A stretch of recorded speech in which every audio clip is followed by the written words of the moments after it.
acciones. Una de las cosas que se teme es que esto, digamos, incite acciones terroristas contra objetivos rusos en la propia Rusia o fuera de ese país. Es una posibilidad, lamentablemente. En una nueva ola de violencia en Jerusalén, 3 palestinos perpetraron ataques con cuchillos contra civiles y policías judíos. 2 de los agresores huyeron del lugar, mientras que el tercero fue abatido por la policía. En menos de 24 horas se registraron nuevos ataques de extremistas palestinos contra los israelíes. Este lunes en el barrio de Pisgat Sheva, en el extremo norte de Jerusalén, 2 adolescentes árabes de entre 13 y 14 años apuñalaron en el abdomen a un joven judío de unos 20 años. Al percatarse de la presencia policial, los agresores huyeron no sin antes herir de la misma forma a un adolescente de 16 que se encontraba en los alrededores. Ambos palestinos no consiguieron escapar. Uno de ellos fue arrollado por un vehículo que pasaba por el lugar, mientras que el otro fue abatido por un policía del lugar. Pero ni la presencia de las autoridades garantiza la seguridad de los civiles. Este sábado otro joven de origen árabe apuñaló a 3 policías israelíes en la ciudad vieja de Jerusalén, cuando estos le pidieron sus documentos, como puede verse en estas imágenes captadas por cámaras de seguridad. Desde el Parlamento, el primer ministro israelí Benjamín Netanyahu condenó estas acciones, asegurando que estos ataques individuales con arma blanca, que a la fecha suman 18, no intimidarán a su gobierno. Hay que entender una vez por todas, el terrorismo no nos vencerá. El terror se deriva de un deseo de querer destruirnos. No acabará con el sionismo, y menos ahora. Muchos consideran que el incremento de estas tensiones tiene su origen en la persistente ocupación y colonización hebrea de territorios palestinos. Ese domingo, muchos árabes acudieron a las garitas de control de Juwara, cerca de la ciudad cisjordana de Nablus, a lanzar piedras, llantas, cócteles molotov a soldados judíos, quienes respondieron con fuego. Estos enfrentamientos tienen lugar poco después que bombardeos del ejército israelí causaran la muerte de una palestina embarazada y su hija de 3 años en la franja de Gaza al derrumbarse el techo de la casa donde vivían. Según la Armada israelí, el escudo antiproyectiles interceptó un misil lanzado por extremistas de Hamas. De inmediato activaron una ofensiva de respuesta sin medir las consecuencias. Este lunes, miles de árabes asistieron al funeral de Ahmed Sharak, un adolescente de 13 años que murió al recibir un balazo en el cuello de un soldado israelí.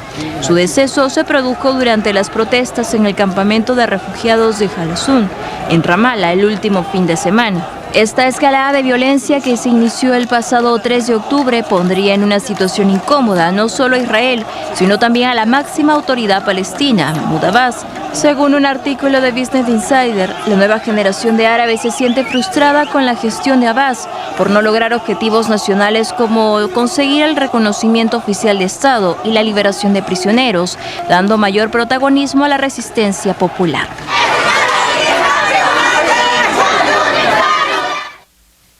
Y estos actos de violencia que hemos visto, ¿tú crees que son el comienzo de una nueva intifada o es una cosa individual, no organizada? Por ahora no parece haber organización. De hecho, Hamas, que en el pasado había invocado estos actos que son actos criminales, en esta ocasión no lo ha hecho. Y el propio Servicio de Inteligencia Interior israelí, el Shin Bet, alega que el liderazgo de Al-Fatah, el otro grupo importante palestino, encabezado por Mahmoud Abbas, no está incitando a la violencia y en la medida de sus posibilidades está más bien intentando contenerla. O sea, lo grave aquí es que esto está ocurriendo sin acción organizada de un grupo irregular armado. O sea, imagínate cómo sería si eso llega a ocurrir, y lamentablemente estamos en curso algo que podría desembocar en eso. Acá una cuestión interesante es el reportaje dice una escalada que empieza el 3 de octubre. Antes del 3 de octubre habían muerto 30 palestinos. El tema es que hay escaladas cuando empiezan a morir israelíes, porque la respuesta israelí generalmente hace que el número de muertes total se eleve. Pero digamos, habían, repito, 30 palestinos muertos antes de que empezara esto. Estas acciones, en mi opinión, no solo son criminales, sino que son contraproducentes para los propios palestinos. El tema, sin embargo, es que como también se dice en el reportaje, la ineptitud del liderazgo palestino, su corrupción, por un lado, y el hecho de que tras más de 21 años de negociaciones frustradas siga sin ponerse fin a la ocupación israelí, son lo que en buena medida explica el estado de ánimo que desemboca en este tipo de hechos. Y que fue también parte del discurso de Mahmoud Abbas en Naciones Unidas, ¿no? Crítico de los acuerdos de Oslo, ¿no? Así es. El periodista de Washington Post, Jason Rezaian, fue declarado culpable de espionaje tras permanecer más de un año en una cárcel de Irán. Hasta el momento no se conoce la sentencia. Allegados del periodista denunciaron que fue sometido a maltrato físico. Tras ser enjuiciado hace 2 meses en Teherán, el corresponsal de The Washington Post, el periodista estadounidense Jason Rezaian, fue declarado culpable.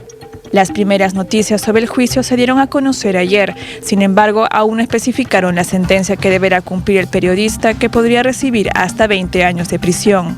Rezaian enfrentaba 4 cargos distintos. El más importante de ellos era por espiar el programa nuclear del país y por recabar información sobre empresas e individuos que violaban las sanciones.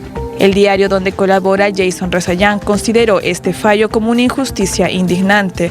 Por ello, sus representantes están trabajando con su familia y se está asesorando legalmente para apelar el veredicto y buscar su liberación bajo fianza, pendiente de una decisión final. Rezaian, ciudadano con doble nacionalidad estadounidense e iraní, ocupaba el cargo de corresponsal jefe en Teherán para el Washington Post desde 2012. El periodista, que había residido en Irán en varias ocasiones desde 9 años antes, fue detenido junto a su esposa, la reportera iraní Yeganesh Salehi, y otros 2 fotógrafos el 22 de julio de 2014. El caso de este periodista del Washington Post detenido y sentenciado aparentemente porque está diciendo la televisión iraní en pleno momento en que se ha estado negociando este tratado con Estados Unidos y otras potencias occidentales. Para algunos es resultado de una tensión de poderes al interior de Irán entre los más radicales y los que sí quieren un acuerdo con Occidente. Se está haciendo la víctima él. Es una posibilidad. La otra posibilidad es que un país en donde el Poder Judicial en última instancia responde al gran ayatollah Ali Khamenei, no a las autoridades electas, esta sentencia sea un medio para negociar, y de hecho Irán lo ha hecho saber públicamente, la liberación de ciudadanos iraníes que están presos en Estados Unidos por violar las normas del embargo estadounidense contra Irán. Y paradójicamente este periodista es acusado de hacer averiguaciones sobre empresas e individuos iraníes que estaban buscando hacer negocios que violaban nuevamente esa norma, esas sanciones estadounidenses. Entonces, no parece, digamos, no es un país que se caracterice precisamente por tener un poder judicial autónomo respecto al poder político y que respete las normas de debido proceso. Entonces, podría perfectamente ser una sentencia política para lograr una transacción.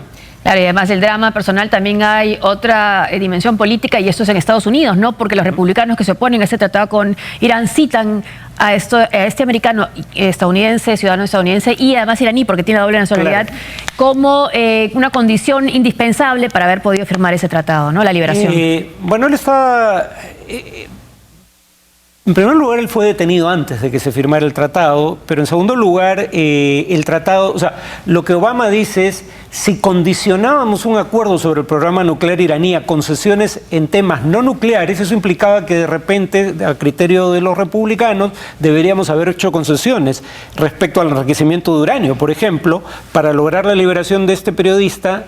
La respuesta de Obama es que no, que había que limitar la negociación al tema fundamental, que era el tema nuclear. Una pausa y al volver.